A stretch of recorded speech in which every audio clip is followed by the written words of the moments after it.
Guys, I want to talk a little, obviously, continue on with the Lions here. Jared Goff sat down with Andrew Siciliano and Brian Baldinger of the NFL Network. These guys just camped out. Right. This is a short one. This is a minute long. Here's a sense of what their expectations are. Yeah, you feel it. Sure, you feel it. I don't know if it's pressure, but you feel it. I think Dan put it perfectly the other day with the wind under your sails type of thing. Like wind beneath your wings. Wind beneath your wings. Do you think he's a big Bette Midler guy? Yeah, potentially. Yeah. But no, I think it feels that way. And I think our job is to know that the work needs to be done regardless of what anyone thinks, because 12 months ago, 9 months ago, they were telling us how bad we were. So, now if they're telling us how good we are, they're probably not right on either one. It's probably somewhere in the middle, and we have to prove them right every week. Does momentum carry over at all? I think, in some ways, yes, because we feel like we have a lot of the same players. But at the same time, we start at 0-0, and we know that. We play a really good team with the Chiefs coming out the gate, and it's, you have to find your way back into that hot streak that we were on. You don't just start up in that hot streak again. We got to kind of find it again. Have you shown your guys yet the 54-51? You're 1-0 against Patrick Mahomes, for the record. Yeah, no, we haven't seen that. That was a long time ago. I've been in this league a long time. That was 2018 now, and it feels like forever ago. I just love their attitude towards what the expectations are, and it's being set at the top, being set by the head coach. No, this is not pressure, and we're going to talk about Hard Knocks in just a little bit. But that's kind of the message that Robert Saleh gave his team as well. Look, when you have expectations, you can go one of two ways. You can cower and it can become too overwhelming for you, or you can embrace them and you can ride that wave and you can, I'm the top dog and everybody's coming for me. That's what Rex told Braylon. And that's exactly right. And I think if you're a coach, you rub off on your players. Whatever the attitude of your coach is, that's the attitude of your players. It's team in and team out, no matter what. In 2011, as cliche and as corny as I thought it was, there was something that was created, and now you hear it all the time at the big house. Who's got it better than us? That started in 2011 with the 49ers, and that was Jim Harbaugh's mantra for that team that year. And it was like, who's got it better than us? And everything was who's got it better than us in terms of the linebackers, in terms of the wide receivers, in terms of the quarterback, in terms of the depth, in terms of the weather, in terms of, he would just go on and on and on. But who's got it better than us? And also, why not now? Why not us? He was coming to turn that team around that hadn't been to the playoff in some time, and he had the players to do it. And he got a message across, and the guys started buying into the message, man, and they bought in, and you saw what that team did. We got to the NFC Championship, and we lost to the Giants. Those guys bid in, man, from the very word go, and I think that's what you're seeing with Dan Campbell and his guys and Jared Goff. Those guys are buying in, and they understand what the mission is, and nobody's detouring. Nobody's on their own. Everybody is locked in. All 53 once the season starts. Everybody's locked into the same goal. One of the things with Goff, too, and I read you that tweet from the New York guy today. What did he say? Great throw. Yeah, it was nasty throw. Talked about how Goff, I just want to get it so I can be accurate. Jared Goff just threw a sidearm off platform under a blitz, corner touchdown to tight end Sam Laporta. Nasty throw. Jared Goff is going to have a huge year this year. He absolutely is. And the Detroit Lions, and again, you got a whole season to play, and this thing is going to play out. But one of the things that ESPN.com did is they took a look at the quarterback landscape over the next 12 months to see how this thing is going to play out. And they talked about the Lions in here.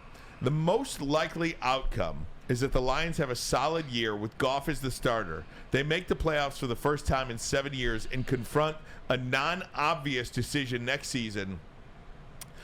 offseason about whether and under what terms to extend Jared Goff's contract. In this scenario, my best bet is that they'd find some sort of short-term extension solution with Goff, who seems to like it there. Yep. So would it be ideal to maybe give Jared Goff 2 years, $90 million, 2 years, $100 million? Would he take that? Would he want a longer-term deal? Is that something that would be acceptable to Jared Goff, just as part of this, the long shot outcome. And I don't know if we have this, Parker, to pop up for the people or not, but the long shot outcome, the Lions win their division for the first time since 1993 and make a deep playoff run. Ben Johnson, becomes the head coach of the Washington Commanders, and the Lions make Goff one of the highest paid quarterbacks in the league next season. Yeah, look, I've been watching Winning Time season 2 just started, episode 1's out, and one of the big things that they're in the process of trying to do right now, they're trying to sign all their free agents, all their guys that are going to be up next year when free agent starts, which have been 1982.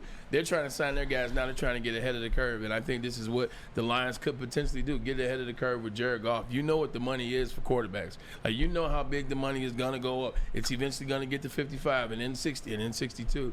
If you want to make a 2-year extension plan on Jared Goff during the season, I don't see why you don't do it, because I think he is your guy. I think we've been fighting this fight on who Jared Goff has been for the last 2.5 years. And I think it's getting to the point where you're going to see he is the guy. I mean, he went to the Super Bowl with 4,600 yards and 32 touchdowns and 10 interceptions. He's the same guy that went out to L.A. and outdo Patrick Mahomes and beat them in one of the best Monday Night Football games ever.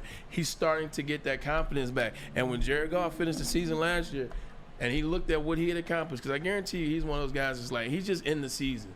Like, once the season's over, he finds out what his stats were and what he did.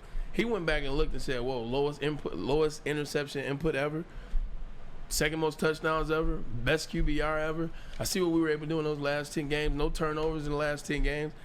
Like, I don't care how humble you are. I don't care how nice you are, how good of a guy you are. There's moments when you look yourself in the mirror and say, oh, I'm that guy. And I guarantee you Jared Goff has had that moment. He's humble about it. You'll never know it. But he's had that moment where he realizes he's that guy. And, Brian, I think you're absolutely right. He's going to have a big year. Is he playing? Does he have another year on the contract? Yes, he is. So we got it for 2 years. Well, yes, but after this year, you would extend him. He's not going to play on a lame duck quarterback deal next year. Zach Martin is a guard, and he's not going to play on his remaining 2-year deal. A quarterback at that high level definitely wouldn't do it. I don't think he'll take a small deal. I don't think so either, unless he just is so committed to playing here in Detroit.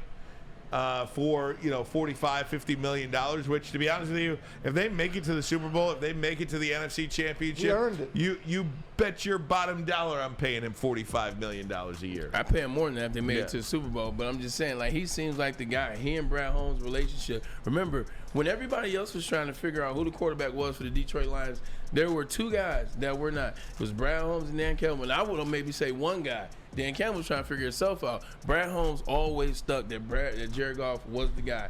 And then after last year, I believe that Jared Goff could be the guy. So he's the guy. Like, what are we even trying to figure out? Well, you're going to find out about Hendon Hooker as well.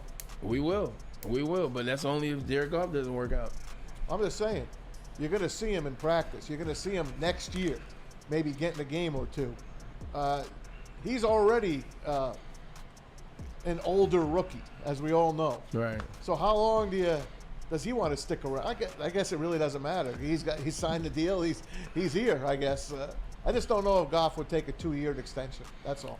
Well, I mean, he and Brad Holmes seem to be like they're boys. He see what the Detroit Lions have helped him do. It goes also back to being in love with a franchise, like understanding helping a franchise. Look at what Patrick Mahomes does for the Kansas City Chiefs. Look at what Aaron Rodgers just did for the New York Jets, giving money back. Like, he seems like the guy that gets it. Like, I think everybody is about to start being quarterbacks that get it. So you mix in that part with the part that this is where he figured it out.